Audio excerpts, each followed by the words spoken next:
Well, hello, hello, hello. All right. I'm going to raise my thing. There we go. So, I'm sorry. I'm on an upload of a video. Just kidding.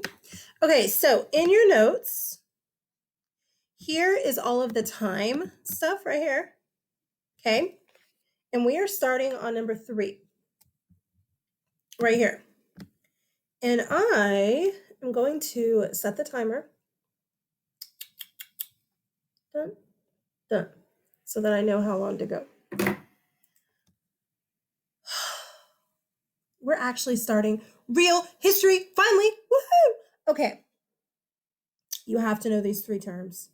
You have to know the difference between a historian, an archaeologist, and an anthropologist. All 3 of them work together to come up with the story of the past. They work together. Whenever you hear about like archaeological teams or whatever going out, they have an anthropologist with them. There's archaeologists there, there are anthropologists there, there's probably some, historian book nerd there that is like putting it all together. You need all 3 of them. Okie dokie. Okay. The historian is kind of like the umbrella title. They know the past. That's it.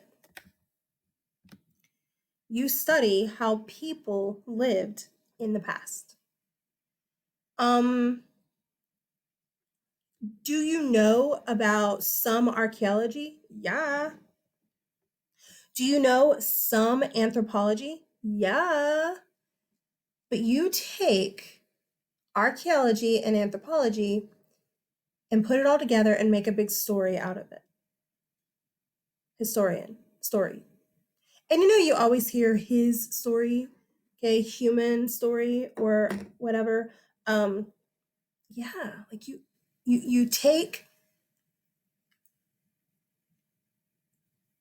what's the word I'm looking for?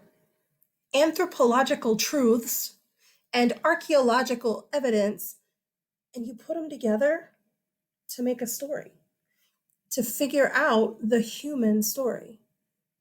So the historian is kind of the overarching kind of does it all, but the archaeologist is going to focus a little bit more on artifacts. Artifacts. Stuff that people left behind. Guys, when I'm dead and gone, okay, and my body rots away, if I'm buried in what I'm wearing right now, okay, then what's going to be left when I'm rotted away? This necklace is going to be left. Wait, is it even in the picture? This right here, okay? My earrings are going to be left. Got it? My rings will be left. My clothes, if they don't get like worm eaten and stuff, but that's about it. I'm trying to think because I don't really have anything else on. Yeah. That's it. The stuff that I have left behind is an artifact. What if I'm buried with my beloved coffee cup? Artifact. What if I'm buried with a pen? Artifact. And what in the world, if we're 1,000 years into the future and somebody digs up my body, what are my artifacts going to tell them about me?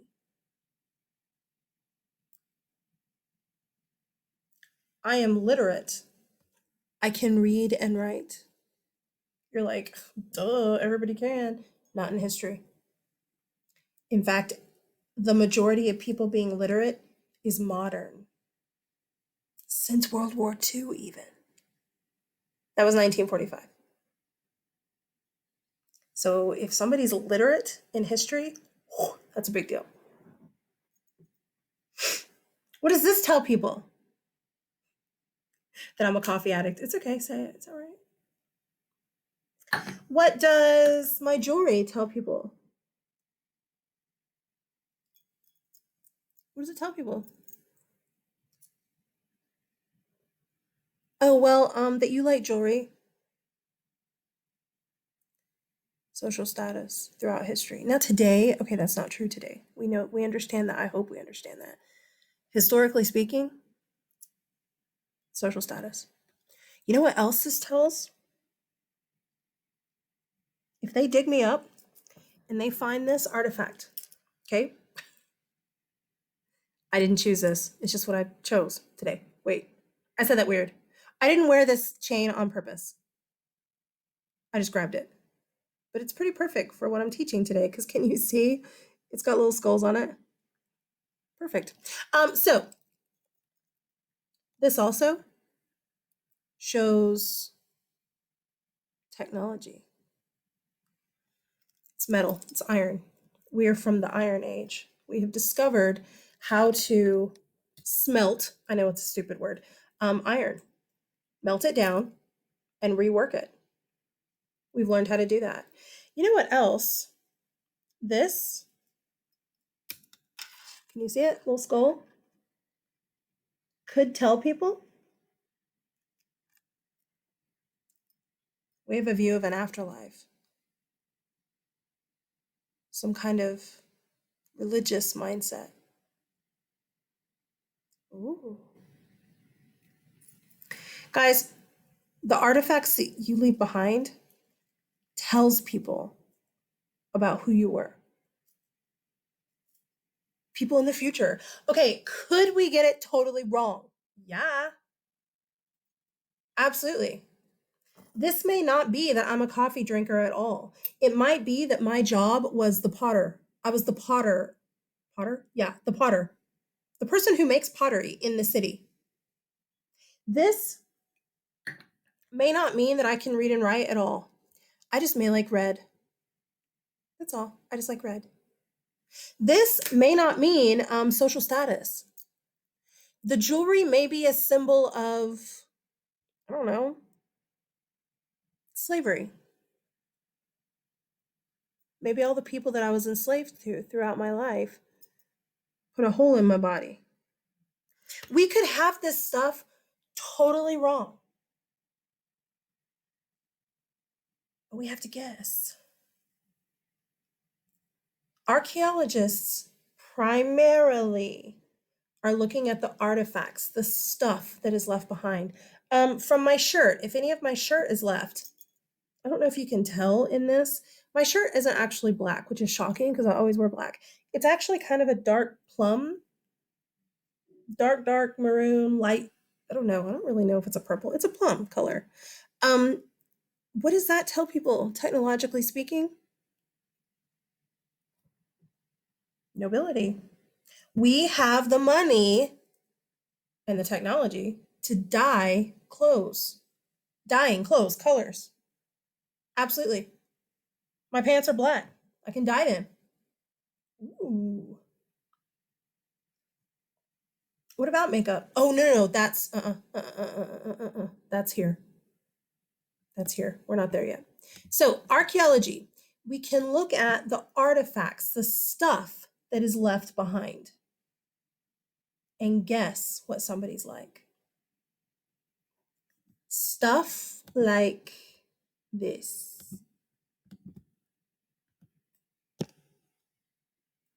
Those are artifacts. No, those are just rocks. No, those are artifacts. Arrowheads, weapons, tools. Oh, beautiful. It's an axe. It used to, like in the past, it would have been a little bit sharper here. You see twine here, wood here. It's beautiful. It's a beautiful piece of Stone Age technology. What are those? I'll give you a hint.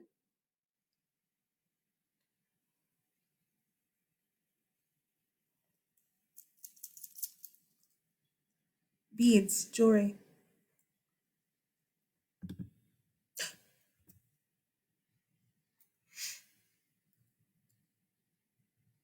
Little figurines.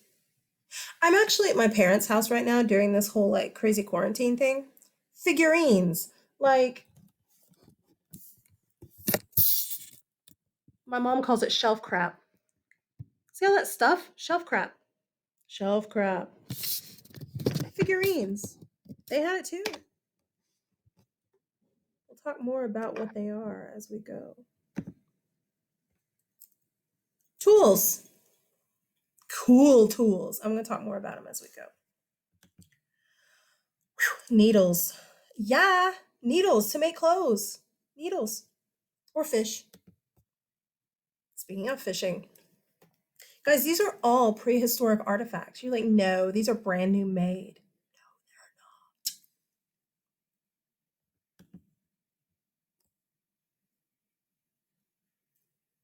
It's a hut made out of mammoth bones. Cool. Okay. It's okay. We can go ahead and stay this way. I'll go back to those pictures later. Okay. What do archaeologists do? Well, they study artifacts, right? But they also work with anthropologists and historians digging up crap. Guys, you don't just go to an archaeological site with your shovel and your bulldozer. Oh no. That is how you dig up an archaeological site. When I was younger, I thought, oh, I want to be an archaeologist. And then I saw what they did, and I was like, oh, yuck, I don't want to be an archaeologist. I told y'all, like, I wanted to do museum studies. So, like, I would have been the person that somebody brought this to and said, Sherilyn, what the crap are these? I would have studied them to figure it out. But see, this right here is how archaeological sites, hold on, I'm on my shirt, I'm sitting on my shirt. This right here is how archaeological sites are dug piece by piece. Yeah, the dirt is brushed away. Look at this. All of it is brushed away, sweet angels. And check this out. For the most part, the anthropologist is studying the body, what has been left living wise. So again, if I am buried like this, okay, my shirt is an artifact. My jewelry, artifacts. Yeah? My pen and my coffee cup, artifacts. But my body is a fossil.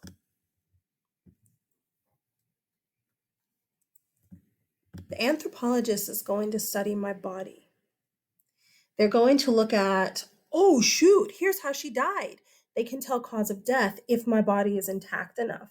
Okay. Hair. I always have kids ask, what is hair? Fossil. It's considered a fossil. I don't want to say it's rare because you'll actually see a lot of pictures where there's still hair left on bodies and it's really cool. But it is a little more rare than obviously just seeing a skull. Some of the first things to like go away, your eyes decompose first because they're so wet. Of course, your skin and stuff, you just turn into mush. So that's why your bones are usually left. Okay. That being said, your fingernails, fossils. What about the nail polish on my fingernails? Don't judge. I need to redo them. I know. It's okay. Artifact. Does my nail polish tell people about my life? Probably. If there's any makeup left on me, which probably will be, what does that tell people about me? Again, you're going to see jewelry, makeup, stuff like that is typically social status type symbols. Today, no. Okay. I'm trying to think. Hair. See, my hair color is cheating. I was going to say hair color. Okay. Historically speaking, hair color can tell you something about where a person came from. Today, nope. Historically speaking, blonde, light brown, redhead was up here, right up here in this area. Brown will be up here. It really is closer to the equator. Is the darker the hair gets and the darker the skin gets. Really, truly, closer to the equator. Okay. That you can't say today. So if I'm a body that they're looking at from 5,000 years ago, they would look at my skin that is so freaking pale, and they would look at my hair and go, I don't get it. How's her hair so dark, but her skin is so pale?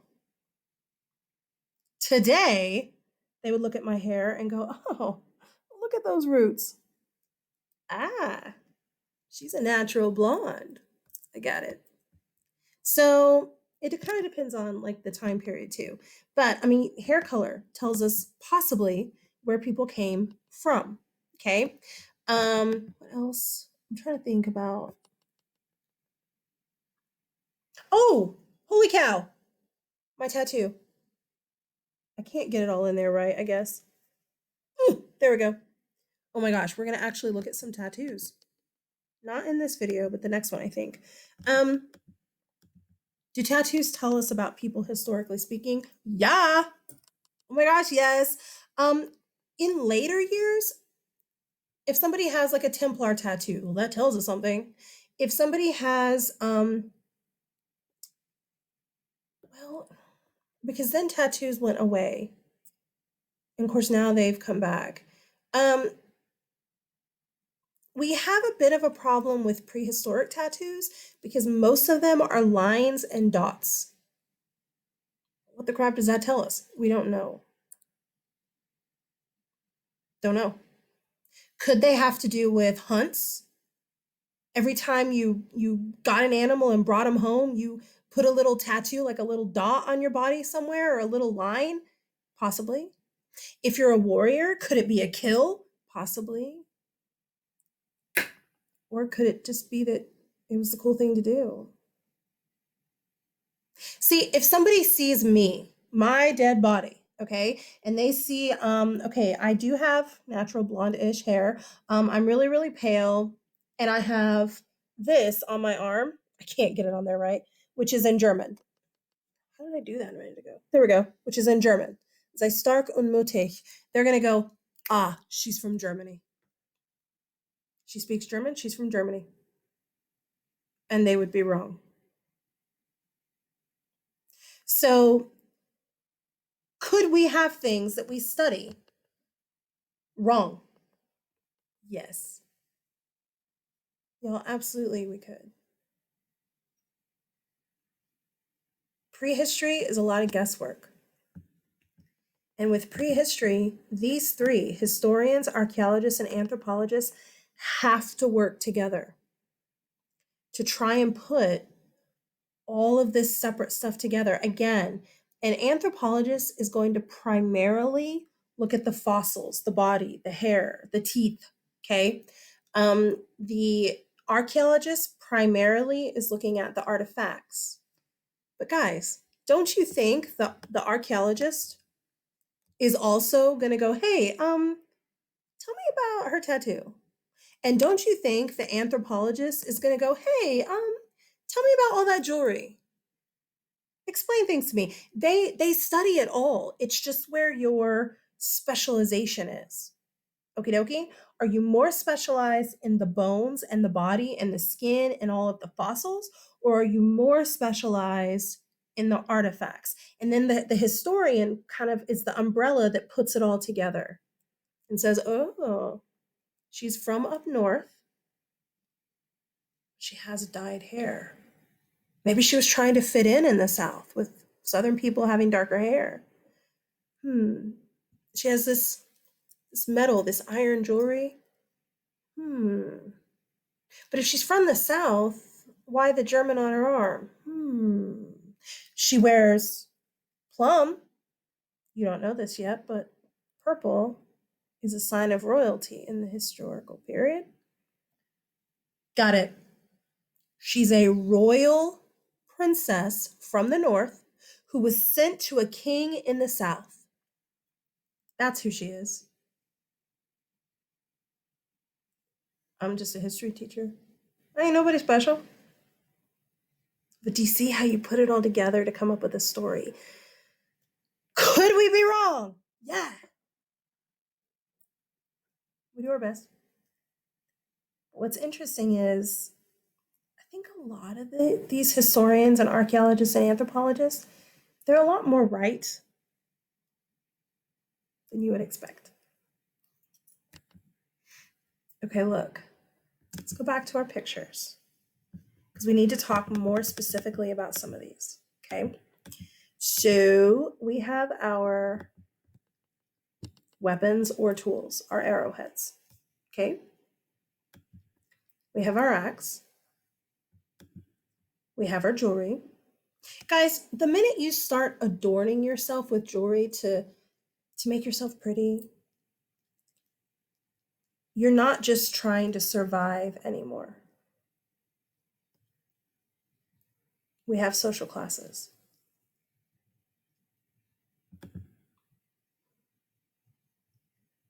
We need to talk about these. Not yet. Well, I guess we can now. I guess it's fine. I was gonna wait until we were on a city that's coming soon, but it's okay. We'll go ahead and do it now.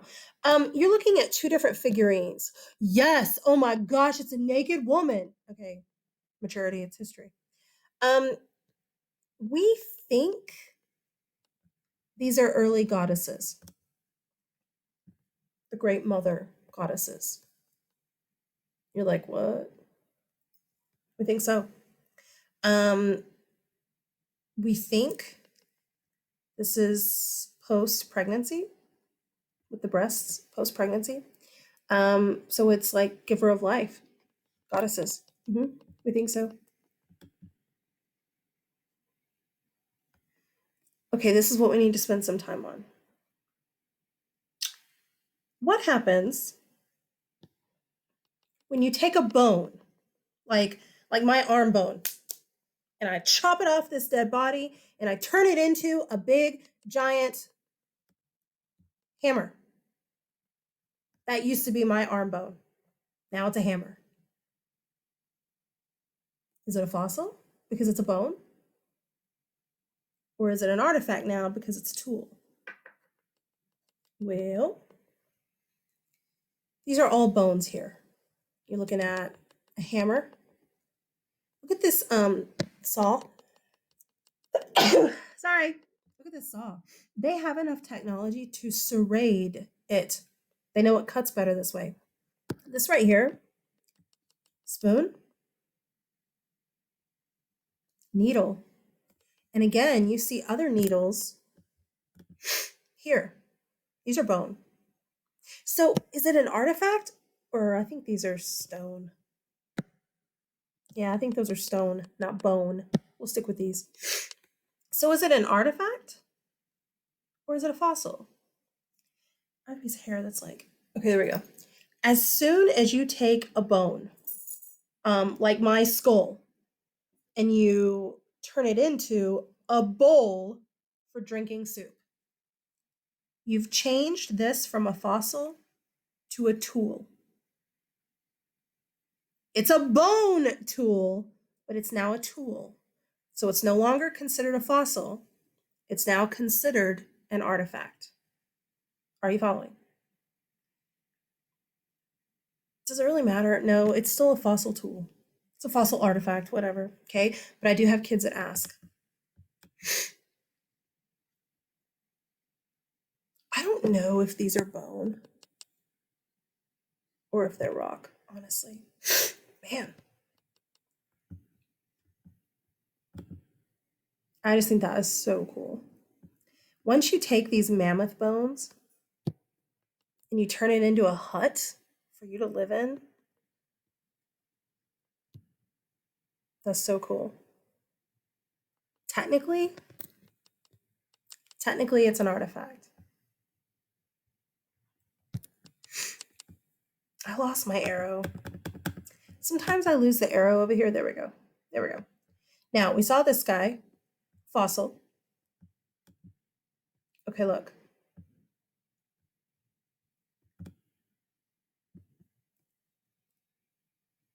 When we look back at graves, okay, where people were buried, really, really, really early humans tended to just leave the dead. If my brother dies, we just leave him there and we get up and leave. Um, Animals come and eat his body, or if we're like in a desert place, the sand just covers him or whatever. A little later, we do start seeing actual, like, not a grave, but like a grave, just think of it like that. It's a hole in the ground where, okay, my brother died. So we dug a hole. I took my brother and I just dumped him in it. He doesn't look nice. He's not like this. He's not, nothing. He just dumped in. Maybe some of his belongings are thrown in there, but basically he's just dumped it. Especially with the Neanderthal, we start seeing specific graves where people are really truly laid to rest. Here's a leg. Here's a leg. This person is in a fetal position. Here's his back, arm to the side. He was laid to rest this way. Could he have died like that naturally? Yeah, maybe he laid down and died and that's it.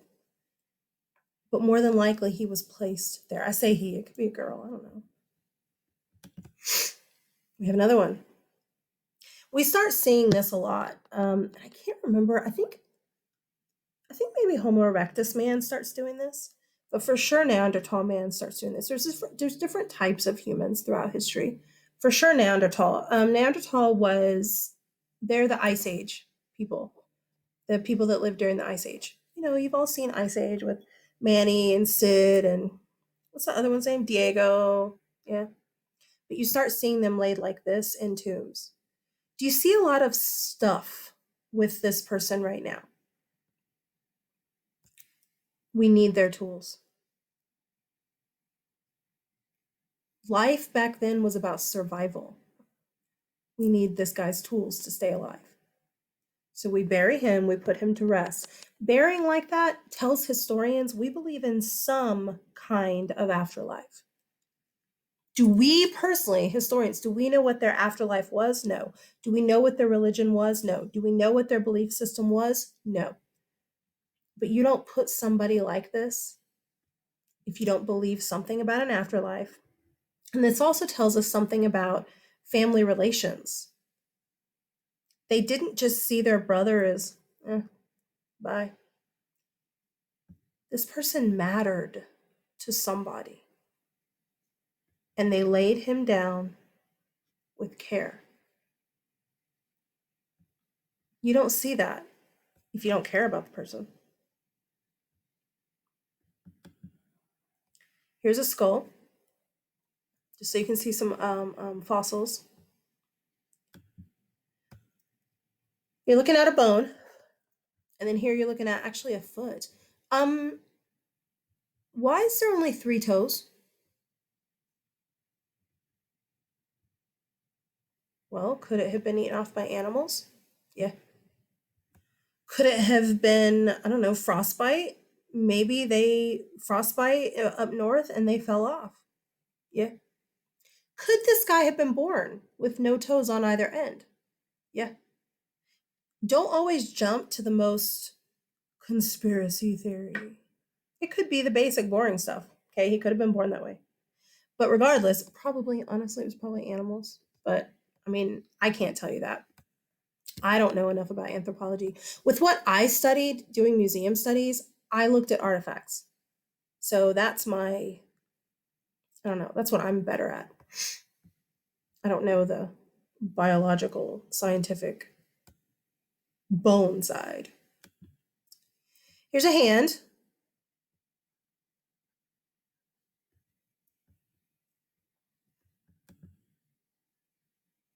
jaw. I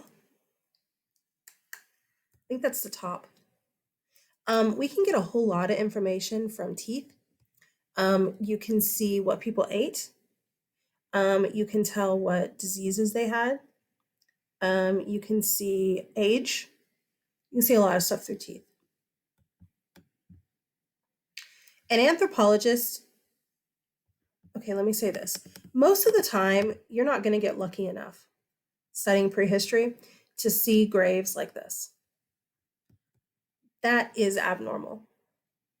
Studying prehistory, what you're going to see is a bone here, here, here, just kind of tossed around. Because again, even if somebody cared about this guy and we did bury him, chances are we didn't bury him 6 feet deep. Okay. Chances are we just put some topsoil on top of him. And then the animals came. Sad but true. So most of the time you don't get lucky enough to find like a total intact person. You get all of these bones. And then the anthropologist comes in and it's like a giant puzzle. And they're like, oh, there's a finger, it goes over here. Oh, there's a whatever, it goes here or here or here. And so they like lay them all out. That's a very important artifact. We'll get there in a minute. But first, what time are we at? Okay. You know what? That actually is a good place to stop. We're right at 30 minutes. Okay, look at, in your notes, historians, archaeologists, and anthropologists. Guys, they all work together. A historian is going to look at artifacts and fossils, just like an archaeologist is also going to look at fossils. An anthropologist is also going to look at artifacts. They all look at everything. It's just what they are specialized in. Okie dokie. So, ooh, now that all the not so exciting stuff is done,